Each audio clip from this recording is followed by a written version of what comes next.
Today I'd like to introduce you to a new flashlight brand. This is Speras and their E21.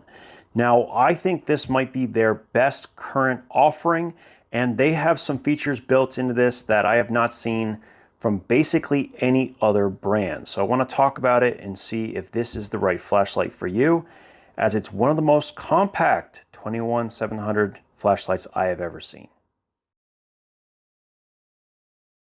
The best place to start with this light is actually in its size. The Baton 3 Pro Max is actually one of the smallest 21-700 powered flashlights that I've ever seen, and this is the same total dimension when it comes to the width, or the circumference I should say, but also has just a little bit longer length, but the benefit is having a tail switch.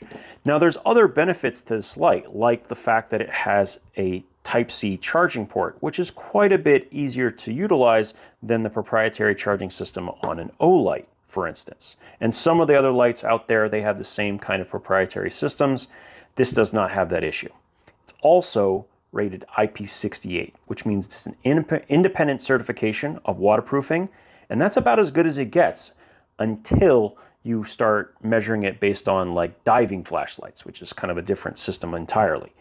So all in all, very, very nice. Nice texturing on this, decent pocket clip that's reversible, and the weight really works. I like so far, so good. What makes it even better though is actually the user interface. I really like what they did with this. Now there are two distinct settings. There's a tactical setting and what they're calling their camping setting, which is what it's in right now. And I'm not going to switch it to the tactical setting, but I'll tell you what the difference is between them. So if I click the button, it's going to come in on whatever memorized mode you had last, and then once it's on, you press the side of the switch to cycle up and go through the modes. So at the low, we have 10 lumens. The eco, we have 10 lumens. Then we have 100 lumens, 300 lumens, 900, and then turbo, which is 2000. And then back, of course, to the eco, which is 10. All right, that's the basic gist. Now, also, if you want to access strobe from any time, once it's on, you just simply hold press the side. So here's your warning for blinking. Hold press the side for 0.3 seconds, and it'll instantly take you to strobe mode. Pretty cool. I actually like the way this functions. Now, this light does have a lockout, so you have to click the side 6 times,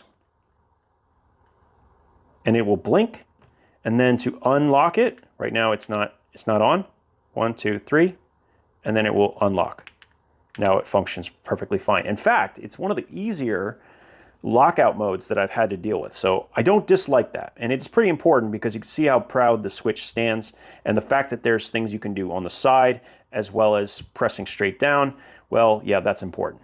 Now, speaking of from the side switch, at any time you can press the side switch or like push it from the side, and you'll get your eco of 10. So even if you have, say, the 900 lumen saved, you turn it off, you can still access moonlight. I always like that. I like that you can access a low mode at any time for any reason. So you're never blowing out your vision in the dark. That is something that they've done very, very well. Now, in order to switch it to the tactical mode, you actually have to start charging the flashlight. So you have to plug it in. And once you switch it, the difference is now you no longer have mode memory. It will always come in on turbo every time you press the button, no matter what. And the other functions are basically the same. So once you come in on turbo, you side press it once, it'll start an eco, and then you can still go through all the modes. It still has, even in turbo, even in the tactical mode, the ability to access moonlight just from the side. I love that you can do both of those things. That's really, really nice. So if I were to have this flashlight, I would pretty much leave it intact, so I knew that every time I clicked the button, I was getting 2000 lumens every single time, because I can still access the moonlight, right? When I need it, I can access moonlight. That's not all. So one of the things that I realized after I got the complete set is we have the ability to have a remote switch that you plug into the Type-C port, And it also has a mount. So you can buy it with a kit that allows it to be used as a weapon system if you wanted to, a weapon mounted light. You have lanyards and you have a charging cable. And I was wondering what was going on with this, but the deal with this light, and this one of the bigger features that they didn't really tell me when I was there in January, is that this functions as a power bank as well. So you can reverse charge with it. If you plug this into your cell phone with a Type-C to Type-C cable, you'll be able to charge your phone or other electronic devices up to 2 amps. So it's not very fast, but it will work. That's a nice little added bonus. That means that when you don't need light, but you need power, you have that as an option. Really, really cool. So I don't know what more this company has coming out, but they are definitely making a splash. At least for me, I think that this was a pretty cool offering. I'm looking forward to more that they have coming out. This has one drawback that I see that is immediately apparent once you start using it. Because the proud switch, and because you have functions from the side as well as from the top, if it's not in lockout, it's very easy to accidentally press it. And that's true with a lot of E-switch flashlights. I don't know how you fix it. Maybe you can just kind of put a lip coming up on 2 different edges so that you can kind of protect the button a little bit better. But having to unlock it every single time isn't an option, at least for me either.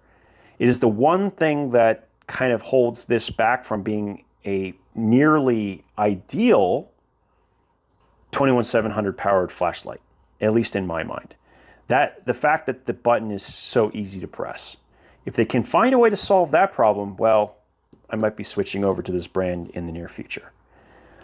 I hope this was a cool introduction for you. I will be leaving a link to where you can find this light, and maybe you can kind of do a little browsing yourself. But what they're starting with some of the, first of all, the user interface, and the fact that it is completely waterproof, Type-C charging, and a power bank, well, I'm down. This is definitely the kind of lights that I want to see, and I want to see a lot more of.